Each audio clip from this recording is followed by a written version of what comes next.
Who's Cappin on the Morning Hustle? All right, y'all know how it goes. We're going to get into Who's Cappin. Y'all know what Who's Cappin is. It's whoever's been lying to us this week, whoever's been spinning us this week, whoever's been BSing us this week. And this is definitely some BS coming out of west of Detroit.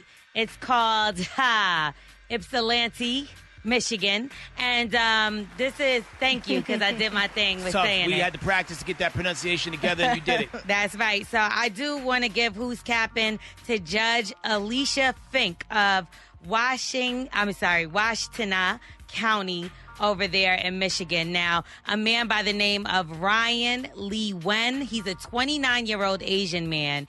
He shot a 6-year-old boy and was only sentenced, not even sentenced, he only did 3 days in jail and got a $10,000 bond and was released.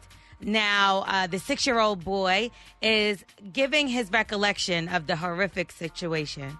He tried to hit me with a sledgehammer, but that's not going to work because I'm too fast. So then what did he do? Got a gun. Boom. Shot me right here.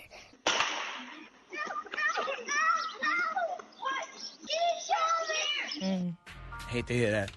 Right. Now, all this little kid was doing, his name is Kobe Daniel. He was just outside playing. Now, I seen a lot of articles circulating, and they were calling Ryan Le-Nguyen an angry neighbor, just saying he allegedly shot little Kobe Daniel in the arm. That's not what happened. He's definitely a maniac that was trying to kill this little boy. Let's call it what it is. He was chasing a 6-year-old around with a sledgehammer, and then he followed up with firing shots because this little boy had his bike on his lawn. He should be in a straitjacket. This man should be charged with murder or attempted murder because that's what he tried to do to this little boy. But instead, he was charged with assault with intent to murder. And again, only spent 3 days in jail before being released off of a $10K bond, which is nothing. It's also being reported that had it been 1 inch to the left or right, he would have ended this little 6-year-old boy's life. Now, his family who lives next door is terrified. This man is on the loose, just on the streets, able to do whatever he wants to do, except for return to his home. That's the only thing he can't do. Now, even the prosecutor's office said that they were shocked by the outcome of this whole situation. And my question is why? The system is not set up for us. We should expect stuff like this when it comes to injustices.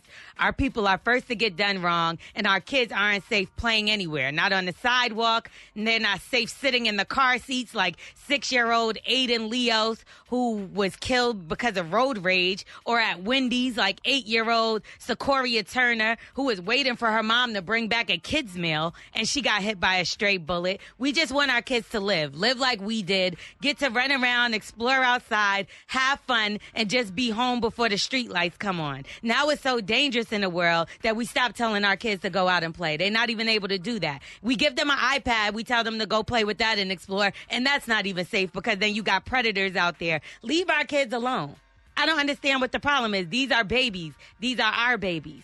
What could a baby, a 6-year-old, possibly have done that was so intimidating that you had to chase him around with a sledgehammer and then follow up with shots? Because he's playing outside like a kid is supposed to do, on a bike. Like he couldn't talk to his parents or something. I mean, clearly he couldn't talk to anybody. This guy has some type of issues, and he needs to be locked up, and they need to throw the key away. Now, I don't even have to tell you that little Kobe was black.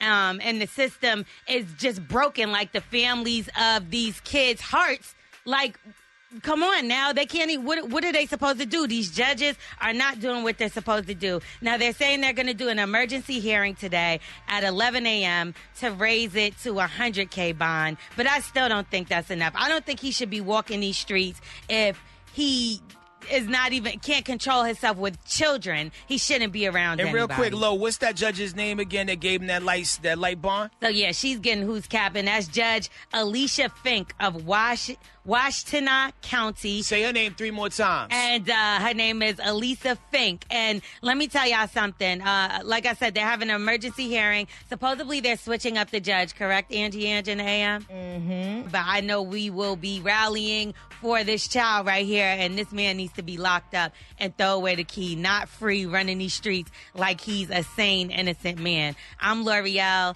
That's Who's Cappin. Judge Elisha Fink of Washtenaw county in Michigan, go to hell. And also, when it's time to vote for these judges in your area again, because people always put all the energy on the major elections, the presidential elections, it's these local elections where we put these public officials in place that really matter because they directly affect. So remember the injustice that Elisha Fink just bestowed upon this child and his family this week. And when it's time to vote your judges in, remember what Elisha Fink just didn't do. I'm pretty sure nobody's going to forget this, especially not in Michigan. Make sure y'all do what needs to be done out there and, take care of what needs to be taken care of. And y'all need to lock this man up immediately. No doubt. We are the Morning Hustle.